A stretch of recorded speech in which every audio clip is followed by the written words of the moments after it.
Sweet. Thank you so much. My name is Orla, and I work with the group Animal Rising, and I've been doing that for about the last 3 years or so. And before that, I was a children's nurse. So I'm relatively new to animal activism, probably much less veteran than some people here. But over the past year and a half, I've become incredibly interested in rewilding, and specifically its relationship to animal freedom and that kind of connection. So I guess the messaging of rewilding has been quite separate from the animal rights movement until, I believe, the very beginning of Animal Rebellion. That's kind of when the first injection of this kind of messaging was brought in about, bringing back the wilderness or re-engaging with the wild. And then since then, it's fallen off on our messaging, certainly for quite a long time. But aside from that, I'm not really aware of many other groups who are kind of forefronting a rewilding message. And so the purpose of this talk today is to kind of dive into nature in the UK, what it's looking like at the moment, talk about rewilding a little bit. This was supposed to be I've done this talk before as a 2-hour-long talk, and so I've condensed it down to about 20 minutes. So please forgive me if I'm rushing through things. We will have time for questions at the very end. But also, if I'm speaking too fast or if you need clarification, please do engage. I really love that kind of an atmosphere in the talk. And I understand that rewilding can be a slightly controversial topic within the vegan space, because there are a lot of ethical questions and like big philosophical questions about suffering, about the wild, about different animals and their population control, and there's going to be a huge variety of opinion in the room. And the purpose of this talk is not to convince anyone of my perspectives, but more to open a space for us all to think and to hear from each other on different perspectives. Because if we're not part of this conversation, it is happening. Rewilding is happening, and unless we are part of that conversation, the vegan message will be completely left out of it. I'd like to see just a quick show of hands, just so I know what kind of a tone to set this presentation. Who in the room would say they're pro-rewilding? Oh, excellent. And who would say they're more anti-rewilding? There's no shame here, absolutely. And anyone is kind of on the fence? Sweet. Well, it's really nice to see a big mix of perspectives in the room, and I would encourage you after the talk to maybe chat to someone who has a different perspective to you, so we can really get these conversations flowing. Normally what I'd like to do is have these little working groups so we could kind of talk through some of the bigger issues together, but as we don't have time for that, maybe afterwards you can have a little chat with someone who shares a different perspective. Sweet. So just briefly, what rewilding is, it's allowing nature to kind of return itself and to recover itself with minimal human intervention. And sometimes there is human intervention to kind of help where there's blockage, but as much as possible, it's kind of letting nature to kind of heal itself. And we know already that it's a very, very popular climate solution. When I think there's a group called Rewilding Britain, they've done a poll on the British public, and 81% of the general public are pro-rewilding. And this is just a huge number, so it's definitely an area that the general public are interested in. And the climate movement is also becoming increasingly interested in rewilding as a key solution. And we're going to chat a bit later about how rewilding and animal freedom are kind of connected and tied together. But first of all, I'm going to do a small dive into how bad things are at the moment. So this is just an image of kind of a before rewilding, and that's a hopeful after. So the state of nature in the UK at the moment, Britain is in the bottom 10% of global biodiversity. So that means that we're in the worst 10% of nature and species differentiation in the world. We're also one of the most deforested countries in Europe. Our forestation lies around 12% mark, which is far below the average of Europe. And this is the kind of landscape that you will see across the UK. We know that there's more nature and more forestation in London than there is in the Yorkshire Dales. And we also know that 90% of the Lake District is sheep farming. And so these are the kind of landscapes that we have created, that humans have created in the UK at the moment. And the really difficult part is these are seen as incredible nature spots. And these are, people taking holidays in Scotland. And these are essentially ecological dead zones, is what we would refer to it as. And that's incredibly, this is a kind of a map of the distribution of habitats across Europe. And we can see that UK is actually one of the worst.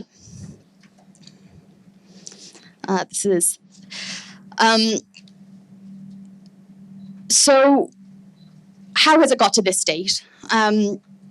We know that in the UK, we have an incredibly unequal distribution of land. We know that half of Britain is owned by less than 1% of people. And that kind of land imbalance came across through things like the land clearances, where land was taken from the common people and brought into the aristocracy, and then the aristocracy used it as they pleased. And that kind of a land use turned into two main things. The first was hunting. So they're using the land for their personal entertainment. And this is what we see in this picture here. This is grouse shooting. So 8% of the UK at the moment is used for grouse shooting, which is a sport of less than the 1%. And a day of grouse shooting is in the tens of thousands. And what they actually do is they slash and burn the heather. So it grows really low to the ground and only the heather grows. So all other trees are basically killed off. And that's so the grouse can nest in that really low growing heather.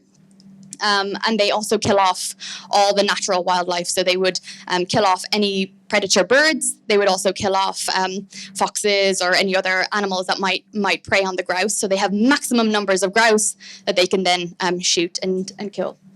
And so that's 8%. And then the other huge driver of deforestation is obviously animal farming. And very specifically for rewilding, a huge issue is sheep grazing. Sheep are grazed on, I think, around 16% of the land. And again, providing less than 1% of calories. And the reason that sheep are so detrimental to the landscape is because they are like head down grazers. So when they graze, they have head to the ground, and they only eat. They eat absolutely everything, like a lawnmower, essentially. So any new shoots or any new trees that are coming up are immediately wiped away by sheep. And let me see. What that has resulted in is a landscape that is completely barren, where we used to have some of the most precious ecosystems of the whole world. And here you can see the dark blue colors. That's where we would have temperate rainforests across the UK. And we can see how rare they are in that map of the world. And this is kind of an example of a temperate rainforest. You'd be able to recognize signs of a temperate rainforest if you were in any sort of forested area where you can find plants growing on top of other plants. And so here you can see there's like ferns kind of growing off the branches of trees, growing on top of moss, on top of a branch. So you have layers and layers of nature just growing on itself. It's really just, dripping with nature. And I've been to a few areas across the UK, and then also in Ireland, you have a few areas where this temperate rainforest would absolutely thrive and be home to so many different species if it wasn't for animal farming and also hunting. So in order for us to get a good picture of what nature should be like in the UK, what we need to do is go back a long, long time ago to a time where the climate was very similar to the climate that we have today, but before humans. We take humans out of the picture. And it's actually a relatively recent discovery that humans have been almost the primary driver in species reduction and extinction. There was some thoughts that, different ice ages cause mass extinctions, which they did, but actually human activity is now seen as the primary driver. There's quite early research on that. So if we go back 125,000 years into the last interglacial period, and this image here is actually of the southeast of England, believe it or not. These are the sort of species that we would have seen roaming around the southeast of England. We have the rhinoceros, we have the Irish elk, we have the straight tusk elephant, and boar, so many other species. And what these large species do is that they create a mixed mosaic. We often think of rewilding as you could be in the very most southern point of the UK and you could travel all the way up to the top of the UK and your feet would never touch the ground. Or a squirrel, if they traveled from the bottom of the UK to the top of the UK, their feet would never touch the ground because it would be this constant forest across the whole of the UK. But that's actually not true at all. We would have what we call a mixed mosaic, where we have areas of forestation, huge grasslands, shrublands, and it would create just huge diversity in the landscape. Again, these are some of the animals. This is the straight-tusked elephant. This is the European bison and even the cave lion. Bones of the cave lion have been found in Trafalgar Square in London. And these animals, what they do is they perform very specific functions within their ecosystems. And they do things like debarking, where they scratch off the bark of trees, which over a long period of time causes the tree to die. But what that leaves is standing deadwood. And the standing deadwood is crucial home for bats and for insects and fungus, lots of different species. And they create clearings and forests. And so when we miss these animals within our ecosystems, it creates a huge imbalance. And just another quick one, the last interglacial, these are all the species we had. This is Europe, actually, this present. So if we think of just the UK, we're left with the deer and the badgers. And we have a couple of beavers being reintroduced. But this is the level of species loss that we've had since the last interglacial. Is there any questions at this point? Okay. I'm speaking very fast. I'm aware of that. Sorry. And this, you might be asking yourself, how does this happen? How do we lose so many species? Even in the last, since the 70s, I believe we've lost another 60% of our biodiversity. And we can ask ourselves, how does this level of species loss happen without us realizing? And this is exactly what we see here, shifting baseline syndrome, where we can only perceive or comprehend the memories and the experiences of our parents and maybe our grandparents. And so an example of this might be that you could comprehend that when your grandparents were alive, that there were so many bugs on the window screen of their car when they were driving their car that it was difficult to even see through. Because you've heard that story, and that story has been passed down orally to you, and so it is within your understanding. But it's very difficult for us to understand the long-tusked elephant walking around the UK, and it's very difficult for us to even imagine what these rainforests would even look like. And so, what we do need to do is to begin to think and to be able to at least begin to imagine what kind of a world would we have had if we hadn't made this interference into the animal kingdom, and what that world would look like. I'm going to touch on that again, I guess, in a second. These are just several of the landscapes around the UK. Can anyone name any of these landscapes? Anyone at all? So this one up here is the moorland in the top left. Here we have what is classified as a shrubland. This is the wetlands, actually, that have been dried out for animal agriculture. And here we have a forest. And this is often the picture of a forest that you might think of when you imagine a forest, but this is actually a forest used for profit. These trees have been grown for wood. And you can see it's very dark and it's monoculture. It's one type of tree. And often these trees are not even native trees to the UK.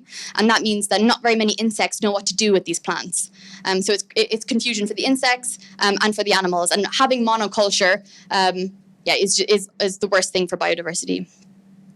But what we could have, and this is just some examples, this is how a moorland should look if we, had proper flowering heather, and if we had abundance of birds. Obviously, the wetland is another paradise for birds. This is a proper shrubland. I'm just giving you these images, so if you are out there, you can kind of see how things look and maybe begin to imagine something different. And sometimes there is good examples. This is an open woodland. We see these clearings here, which are ideal for smaller plants to grow up and perfect for animals to be roaming around. And those are the kind of forests that would be really native in the UK, as well as the rainforest, which can be a bit darker, but have this abundance of plant life of multiple different species. And of course, the oceans, often very forgotten in this whole conversation. And these are habitats for animals, the habitats for millions of animals. And when we look at the word habitat, the Latin meaning of habitat means it dwells. And so habitats are the dwelling places and the homes of so many different types of species. And I think that it is really important to reflect on freedom and our concept of freedom, how we've domesticated so many animals. And in this domestication process, we've not just taken them away from the wild, but we've also kind of taken the wild from them and taken their sense of purpose and belonging in the world. And I'm finding myself asking, can we have animal freedom without having habitats and places for these animals to have autonomy, to do things without needing human permission, and to be able to eat or find food whenever they want to, as opposed to being given it. And I think it's absolutely crucial that we have two functions to play, because we've had this huge process of domestication of animals. We have to not only care for those animals and provide sanctuaries, which are incredibly essential, but also we have to think about beyond that and what happens, after sanctuaries. And arguably, this is going to be the big work that we need to do, to think about how animals can exist without needing human supervision.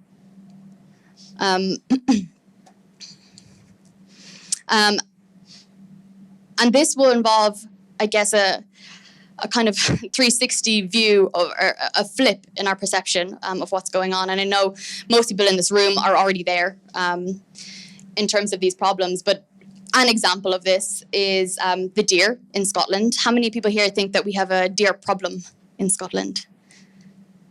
Nice. Room of vegans. But it's a valid point, and it's a valid question from the general public. We have so many deer in Scotland that we almost don't know what to do with them, because they're destroying the forests, and it's getting increasingly difficult to rewild in Scotland and to have like a balance of ecosystem. But there are so many layers to this problem. For example, we have 1 million deer in Scotland, and we have 7 million sheep. And so is this a question of we have a deer problem, or do we have a land management problem? If in those fields where we had sheep, we had instead forests, 1 million deer is actually a relatively manageable number. And in fact, we used to have a lot more deer when you go back past 1,000 years. And so there's a huge task of kind of reframing this question around looking at animals as the problem, as opposed to trying to find solutions that are pro-animal.